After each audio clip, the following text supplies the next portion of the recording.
There's been a delay in jury selection in the sex trafficking trial of Sean Diddy Combs. The judge postponing the last phase of the process until Monday. He sent somebody through somebody else to try to get in contact with me, telling me enough is enough.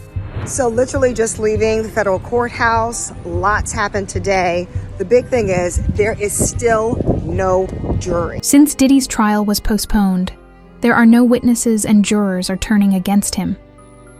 Diddy is supposedly pursuing witnesses and intends to sue his former bodyguard for criticizing him. Let's break it down. Cassie is scheduled to testify against Diddy this week, but there are rumors that she may require witness protection. Where did witness number 3 go?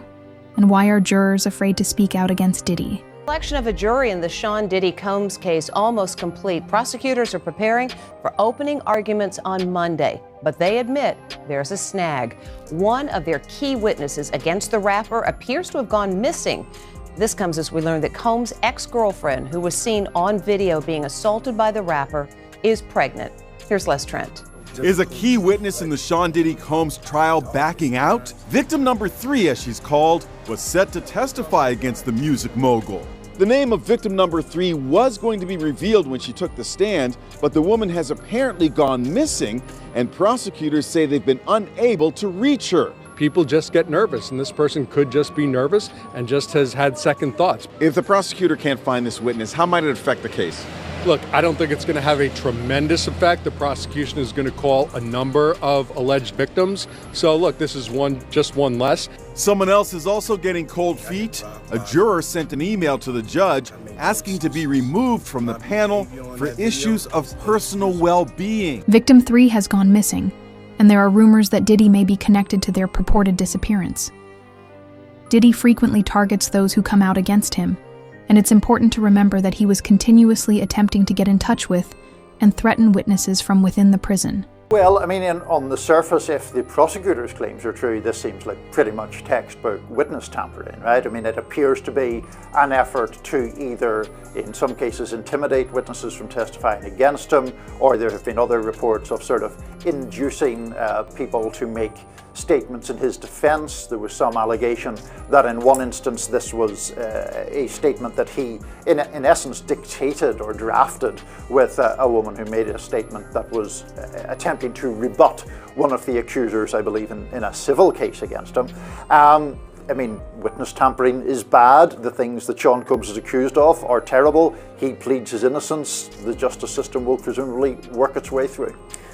It is likely that there is some underlying truth to at least some of the allegations. There might be a lot of underlying truth to a lot of the allegations. There's probably some bandwagoning going on. We spoke to an attorney who's for one of the alleged victims of Diddy a few weeks ago. I believe Amber Nomiki and I did, and they said they had calls, they had information, they had people, hundreds of them, come forward.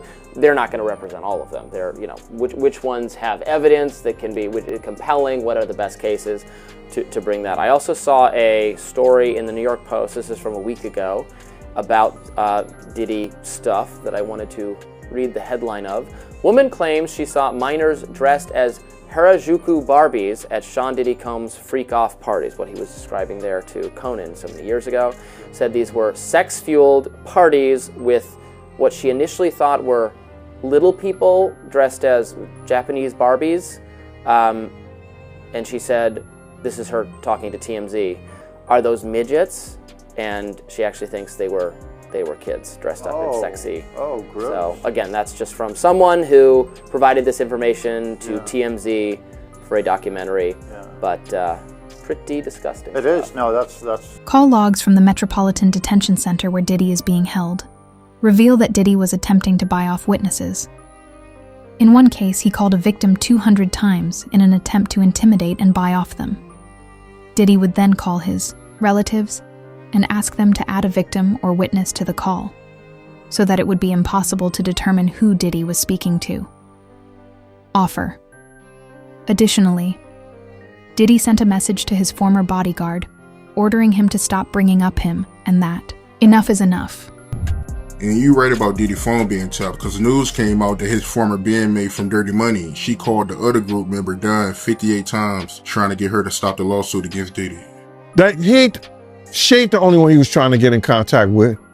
You understand? He sent somebody through somebody else to try to get in contact with me, telling me enough is enough. Oh, okay. You tell Big Mama that enough is enough.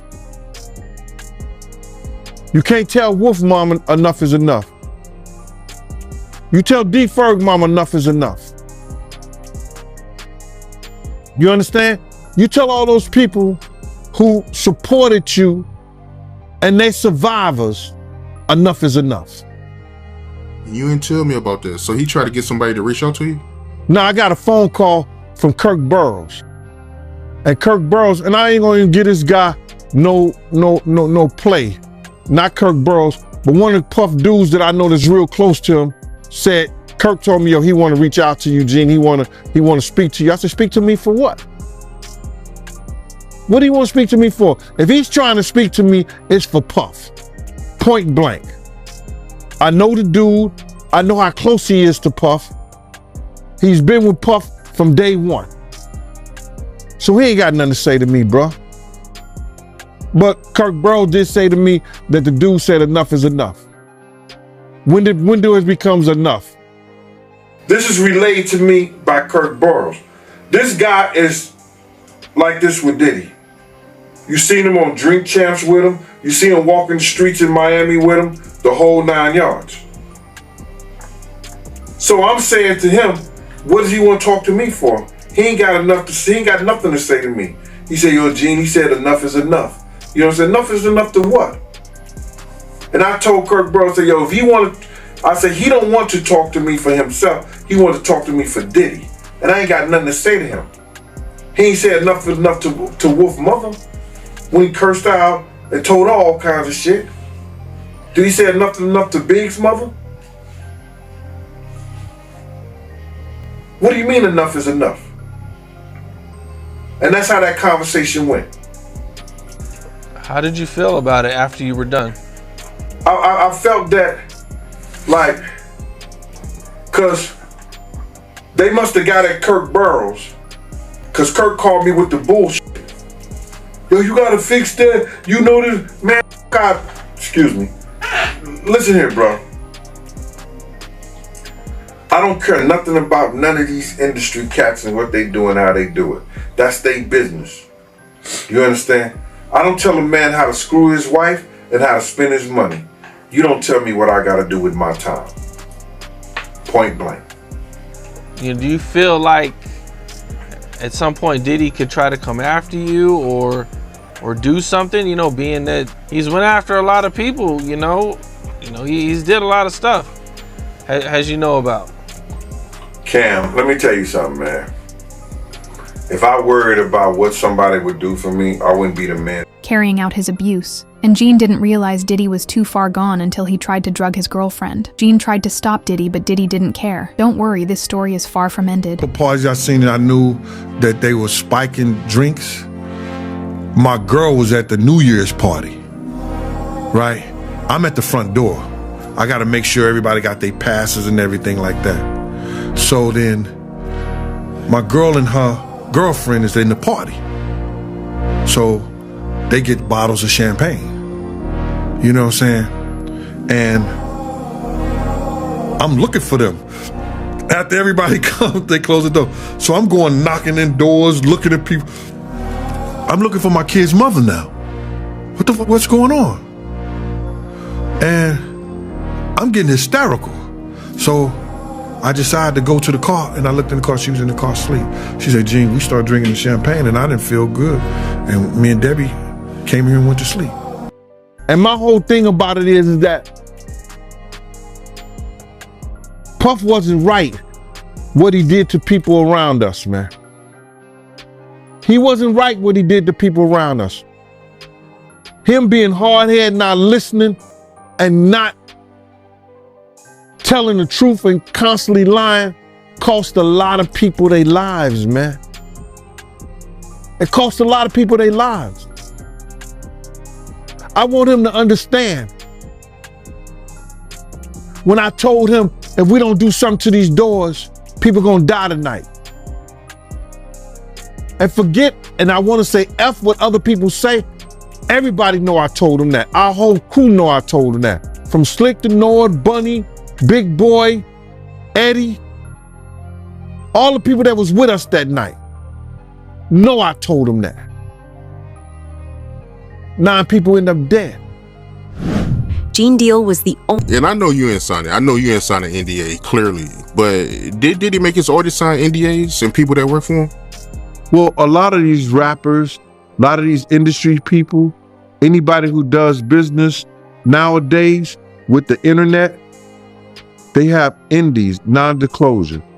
That means that if you work for them, you around them, you can't disclose any of the information about them. It's the same thing that he gave to all his artists when he gave them their publishing back. I'm gonna give y'all publishing, but y'all can't talk about Janice Combs, Justin Combs, Sony, Bad Boy, or anything that happened. Y'all can't talk about none of that. But there's some artists that didn't say anything, that didn't sign it, and they able to talk about anything they want to. The candidates are being asked about their own connections to or impressions of an array of celebrities, and with no explanation why, at least not yet. The parlor games have begun, my friends. Everybody is trying to connect the dots between the shiny, famous names and the beleaguered rap star Diddy and the charges. Just today, the name Robert Downey Jr. came up in court. When a prospective juror said that he knew a Robert Downey in high school, it was kind of funny. But Robert Downey, the actor, and Diddy apparently do know each other and have been seen together in public. But Robert Downey Jr. reportedly never attended Diddy's parties. So if he does figure into this trial somehow, it's going to be a lot of news to a lot of us. Mike Myers, another favorite Canadian, favorite actor, favorite comedian. He is on the jury question list as well. And that too is a tongue-wagging mystery. News tonight, for the first time in the history of New York City, a sitting mayor has been indicted for crimes. ABC News reporting that Mayor Eric Adams has been indicted by a federal grand jury. We do not know yet the exact charges. Federal authorities have been investigating Adams and members of his staff, issuing subpoenas for documents and cell phones. Several members of administration have resigned, some of them also friends of Mayor Adams. Again, Eric Adams, the 110th mayor of New York, has been indicted by a federal grand jury. We'll have the latest online and tonight on Eyewitness News at 11. This was a shock to many in the religious community. Bishop Diddy Jakes has been a spiritual advisor to presidents and a religious voice to thousands. Now he says it's time to pass the baton to a new generation. This is a beautiful moment for me. From the pulpit Sunday, Bishop Diddy Jakes announced that he was stepping down from leadership at the Potter's House, the Dallas megachurch he founded in 1996 and has